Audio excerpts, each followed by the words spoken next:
Olá, a graça e a paz do nosso Senhor e Salvador Jesus. Espero que vocês estejam bem e animados para mais uma lição da nossa escola bíblica. Então você vai pegar a sua revista, essa daqui, ok? Vai abrir na lição de número 6, que tem por título Dedicação dos Filhos ao Senhor, Bênçãos. E vamos, estudar aquilo, aprender aquilo que o Senhor tem para nos ensinar nesse dia de hoje. Mas antes nós vamos orar. Eu quero que você feche os seus olhos para que a gente possa buscar o favor de Deus sobre nós, a iluminação do Espírito Santo, para que a gente aprenda aquilo que o Senhor tem para nos ensinar, né? Pai de graça, Deus de misericórdia, louvamos e bendizemos o teu santo, bendito e poderoso nome, por mais uma vez termos a rica oportunidade de estarmos na tua presença, para podermos aprender do Senhor. Que a luz divina, santa e poderosa do Senhor ilumine as nossas mentes, para que aprendamos, retenhamos e vivamos, Pai, essa palavra, esse ensino que o Senhor tem para as nossas vidas. Abençoa cada um dos meus irmãos em Cristo e permanece conosco. É o que nós te pedimos em nome de Jesus. Amém. Amém? Então vamos lá. O texto áureo de hoje está em 1 Samuel, capítulo de número 2, verso 12, e diz assim: Os filhos de Eli eram ímpios, não se importavam com o Senhor. Bom, todo mundo sabe quem é Eli, é aquele sacerdote, que recebeu Samuel e o educou, na presença do Senhor.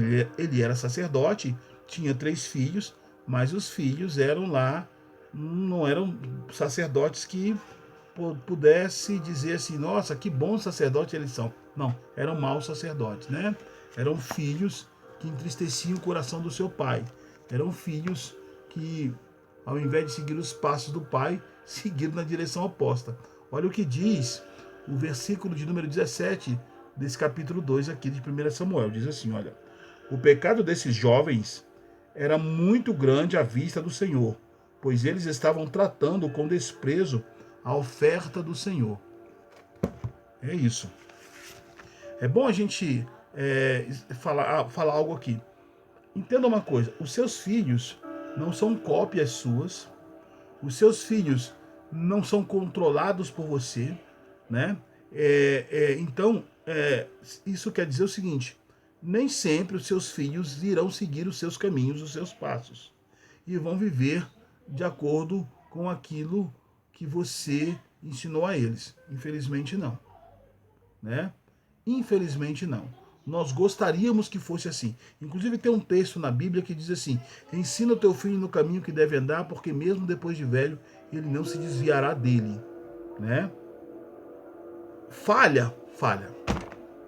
Infelizmente, não é 100% garantido isso, O que a Bíblia nos ensina são princípios. Esse é um princípio. Você tem o dever de ensinar o seu filho no caminho, E mostrando para ele a verdade, ensinando para ele o modo certo de viver. Lá na frente ele pode desviar? Pode. Infelizmente, E a gente sabe disso. Quantos pais e quantas mães, Quantas famílias têm filhos abençoadíssimos, mas às vezes tem um que infelizmente segue pelo caminho torto. Você ensinou igual a todo mundo, amou igual a todo mundo, mas às vezes tem um que faz uma escolha diferente da sua, Não é que a Bíblia está mentindo ou está falhando. A Bíblia tem princípios, e esse é um princípio, que diz que a gente deve ensinar o nosso filho no caminho que ele deve andar, porque mesmo depois de velho, ele não se desviará dele. Está dizendo o seguinte: todo o ensinamento que você deu, ele não vai esquecer. Ele pode simplesmente rejeitá-lo, mas ele não esquece. Ele sabe o que é certo e ele sabe o que é errado. Se ele escolher viver pelo caminho errado, ele nunca vai poder dizer: meu pai ou minha mãe não me ensinou o que fazer, não me mostrou o caminho certo, não me deu o caminho das pedras, como costumam dizer, Ele sabe, mas ele escolhe viver de outra forma. A Bíblia está falando isso. Ensina, faz a tua parte, porque mesmo depois de velho, ele sabe o caminho que ele deve andar. Ele sabe. Ele pode não trilhar por ele, mas ele sabe, Então é isso, ok? Objetivos da lição. exemplos de mães e pais que consagraram seus filhos a Deus. Tá? O que é consagrar? A consagração é uma dedicação solene, né? Mediante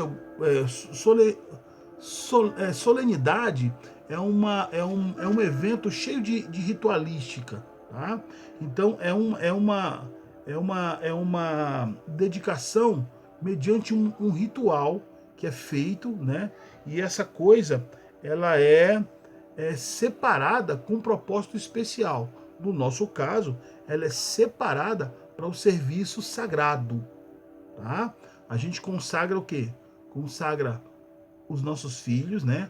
Faz a dedicação a Deus. A gente consagra o sacerdote, né? A gente consagra o presbítero, né? Os diáconos são separados para um serviço religioso, ok? Isso é consagrar, tá bom? Por exemplo, os elementos da ceia. A gente aprendeu a consagrá-los, apesar de que o texto bíblico diz, que é Paulo ensinando, ele diz que eu recebi do Senhor que também vos ensinei, que na noite em que foi traído, tomou o pão e tendo dado graças, ele agradeceu. Né? Nós aprendemos, né, por uma questão de costume religioso, de cultura religiosa, a consagrar os elementos. Está errado? Não, porque a gente está separando dois elementos, o pão e o vinho, para o serviço sagrado, que é a ministração da ceia. Tá? Então isso é consagrar, tá certo? Perceber que criamos nossos filhos para o Senhor e devemos nos alegrar quando se envolvem na obra de Deus. Você não cria seus filhos para você. Você cria seus filhos para Deus, né? Eles não são nossas propriedades. Eles não nos pertencem. Eles são dados a nós para que nós os criemos, os eduquemos e os preparemos para a vida, mas eles são de Deus. Eles pertencem ao Senhor, ok? E nós temos que prepará-los para isso, tá? Tem muitos pais, e aí, deixa eu fazer uma observação rápida aqui, que criam os filhos para si. Tem mãe que não quer que o filho case ou que a filha case porque o filho é dela. Mãe, pai, o filho não é seu não, tá? O filho é de Deus. Você o pôs no mundo e recebeu a responsabilidade de criá-lo. É um presente de Deus para você educá-lo, criá-lo e prepará-lo para que ele cresça e se torne um homem e uma mulher de Deus. Tá bom? Ok? Praticar. Você tem algum filho com chamado específico? Na minha casa eu ainda não descobri, mas espero que uma delas, tenho 3 meninas, espero que uma delas, né, tenha um chamado específico de Deus para o serviço no reino. Como foi sua atuação nesse processo? Se você tem um filho ou uma filha e você já percebeu nele um chamado de Deus para um ministério dentro do reino, ampare-o, apoie-o, né? Ajude-o para que ele possa crescer, desenvolver o seu ministério e ser bênção no reino de Deus. Isso é muito importante. Bom, nós temos os textos bíblicos inspirativos aqui, que estão no livro de 1 Samuel, né? O capítulo de número 1, que vai falar sobre Ana e Eucana. Eu vou lê-los aqui, tá bom? Na manhã seguinte, eles se levantaram e adoraram ao Senhor. Então voltaram para casa em Ramá. Eucana teve relações com sua mulher Ana, e o Senhor se lembrou dela. Assim Ana engravidou e no devido tempo deu à luz um filho. E deu-lhe o nome de Samuel, dizendo: Eu o pedi ao Senhor.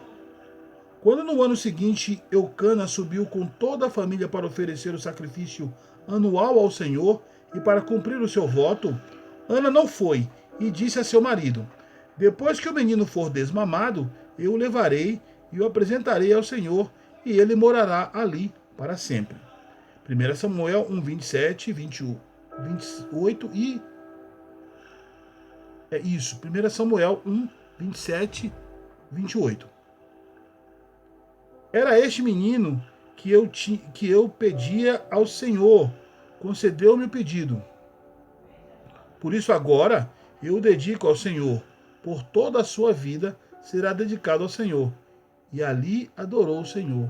Ou seja, Samuel foi entregue ao sacerdote Eli, e lá ele cresceu, viveu, enfim.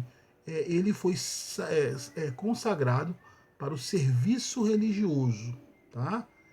Samuel vai se tornar, né, um sacerdote, vai ser o primeiro juiz vai ser o primeiro juiz de Israel, correto? Introdução. No mês de maio, tradicionalmente comemoramos o Dia das Mães. Também é o mês em que a editora Batista Independente publica lições sobre a família.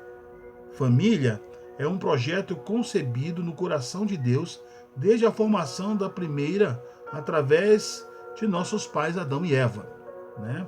Sabemos que o mundo está vivendo uma erupção vulcânica conceitual sobre as bases familiares. O que é isso? O que ele está dizendo? Que o conceito de família para o mundo está mudando, né?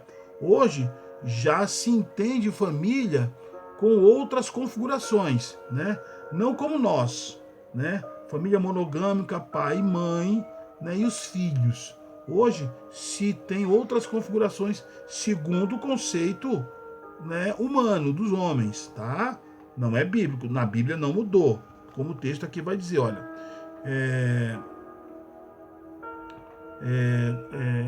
Me perdi aqui. Novas formas de modelo familiar vão surgindo, desafiando ao Criador e à Igreja do Senhor. Jesus e a Bíblia reforçam sempre o modelo monogâmico. O que é monogamia? É quando se tem só um cônjuge, seja o marido tendo uma só mulher, ou seja a mulher tendo só um marido. Quando há um casal, homem e mulher, é uma relação monogâmica, tá? Do relacionamento familiar, ainda que na cultura hebraica antiga houvesse espaço para a poligamia. E o que é poligamia? É quando existem mais de 2 cônjuges. Um marido com 2 mulheres, com 3 mulheres, né? Ou uma mulher com um marido, com 2 maridos. Na cultura hebraica, o marido podia ter mais de 2 mulheres. Foi sempre assim? Não. Houve um período para que isso acontecesse. Aí você pode me perguntar, mas pastor, por que Deus permitiu então a poligamia se ele estabeleceu a família monogâmica? Bom, você vai ter inúmeras explicações para isso e justificativas para isso. Deus permitiu, ele não aprovou, né? E ele não, como é que eu posso dizer, incentiva esse tipo de relacionamento. Mas houve um momento na história que essa era a única maneira de se manter a sociedade de pé. Como assim, pastor? Bom, no período da poligamia, era um período onde se havia muitas guerras. Como é que funcionava? Não tinha muita diplomacia naquele tempo, não. O negócio era na faca, na espada mesmo. Um reino conquistava outro reino, né? Se o reino tivesse terras férteis, se fosse um reino que tivesse muitas propriedades, fosse um reino rico, por algum motivo, se o outro reino invadia o de cá, destruía, matava-se tudo. Então os homens iam muito para a guerra. O que acontecia? Você tinha um número maior de mulheres do que de homens, né? A vida para o homem era muito arriscada, era muito perigosa, né? Naquele tempo não tinha supermercado. Então o homem ia caçar e muitas vezes ele não voltava da caçada, né? Ele empreendia tarefas perigosas, ele ia pastorear as ovelhas no deserto, às vezes ele não voltava. Então a vida para o homem era muito perigosa. Então você tinha um número maior sim, de mulheres e menos de homens. Outra coisa, devido à questão da violência, que era muito grande, né, ter muitos filhos era segurança, né, era mão de obra, mantinha aquele reino, aquela comunidade, aquela sociedade mais segura, porque você tinha mãos, né, para batalha. Tinha a questão também das mulheres que perdiam seus maridos na guerra. O que acontecia com essas mulheres? Às vezes ela estava com 3, 4 filhos pequenos. Não tinha muito como a mulher se sustentar naquela época, né? A sociedade era outra, a cultura era outra, a estrutura social era outra. Então, a mulher que perdia o marido na guerra com 2, 3 filhos pequenos, quem sustentava essa mulher? né? Saíam 2.000 homens para a guerra, voltavam 700. Ficavam lá 2.000 e tanto, 1.800 homens lá. Isso não ia desfalcar a cidade, a comunidade, a sociedade, aquele estado, aquele país, enfim, né? Então precisava se gerar filhos rápidos. Então era uma questão de segurança para as mulheres, para essas mulheres que perdiam seus maridos, para essas mulheres que ficavam sozinhas, né? E que precisavam ser sustentadas porque não tinha trabalho para elas, não tinha emprego para elas. Muitas mulheres partiam para a prostituição para sobreviver. Então tinha também uma lei que determinava que se uma mulher ficasse viúva, né, seu marido morresse e não suscitasse ela filhos, o irmão dele tinha que pegá-la e engravidar ela para que suscitasse descendência para o seu irmão. Então, era uma questão de cultura, de necessidade, e nesse período, por conta desse monte de circunstâncias, houve sim uma permissão de Deus para a poligamia. Mas entenda, não é o projeto de Deus, porque lá no Éden a fala é: deixe o homem pai e mãe, une-se a sua mulher, não é mulheres, é no singular, e ambos formam uma só carne. Então esse é o projeto de família de Deus. Houve uma necessidade, como por exemplo, você quer ver uma coisa que aconteceu bem próxima da gente? O Paraguai, por exemplo, teve um período que a poligamia foi, digamos assim, permitida, não oficialmente, mas o país se viu numa situação tão difícil, porque depois da Guerra do Paraguai, mais da metade dos homens morreram, e o país só tinha mulheres. Como é que esse país ia crescer? Como é que esse país ia se desenvolver, né? Há 2 séculos atrás, século XIX, se não me engano. Complicado. Então, houve um período que no Paraguai a poligamia foi permitida, tá? Para que gerassem filhos, para que o país pudesse novamente ter uma população masculina, tá certo? Então, entenda isso. Não é que Deus aprova, nem que Deus apoia, né? Numa situação de necessidade, ele permitiu, ok? Então, dando prosseguimento aqui à nossa introdução, nós ainda estamos na introdução.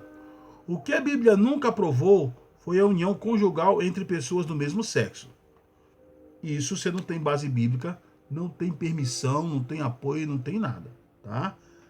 Relação entre pessoas do mesmo sexo é abominável diante dos olhos do Senhor, porque esse tipo de relação não gera absolutamente nada, tá? No sentido de procriação, tá? Não é esse o projeto de Deus, não é esse o plano de Deus, né? Muitas pessoas hoje tentam forçar uma situação para que a igreja aceite, aí vem com um termo que é muito sutil, né? Que é a igreja inclusiva. Só que tem coisa que não dá para incluir. E a gente precisa falar, né, com seriedade a esse respeito. Não tem nada a ver com preconceito, com homofobia, não tem nada disso, tá? Nós estamos sobre bases sólidas e diretrizes que são elas são imexíveis, digamos assim. O que Deus estabeleceu, eu e você, a gente não vai mexer, não vai mudar, não vai fazer alguma coisa para ser aceitável, não vamos não. Bases sólidas, o que Deus estabelece a gente não discute, né? Ele é Senhor e é Ele que estabelece. Você quer viver do seu jeito? É um direito seu e eu respeito, tá? Mas isso não significa que eu concordo ou que eu vou apoiá-lo, tá bom? Continuando aqui. A gente precisa tratar esses assuntos dessa maneira, se posicionando, respeitando. São seres humanos que têm o mesmo direito que nós de fazerem suas escolhas, mas a fé cristã não apoia, não ampara, tá? E não aprova. A gente precisa ser bem sincero, bem verdadeiro, tá? Para a Bíblia, isto é abominação. Não se deite com um homem como quem se deita com uma mulher é repugnante. Levítico 18, 22. A história que inspira nosso estudo de hoje vai falar de um homem, Eucana, que possuía duas esposas, Ana e Penina, uma fértil e a outra estéril. Histórias diferentes, angústias diferentes, percepção da vida e da criação de filhos diferentes. Por isso, com propriedade, o tema proposto, dedicação dos filhos ao Senhor. Bênçãos. Nós vamos para os tópicos, né? Número 1, 2 e 3 no próximo vídeo, tá ok?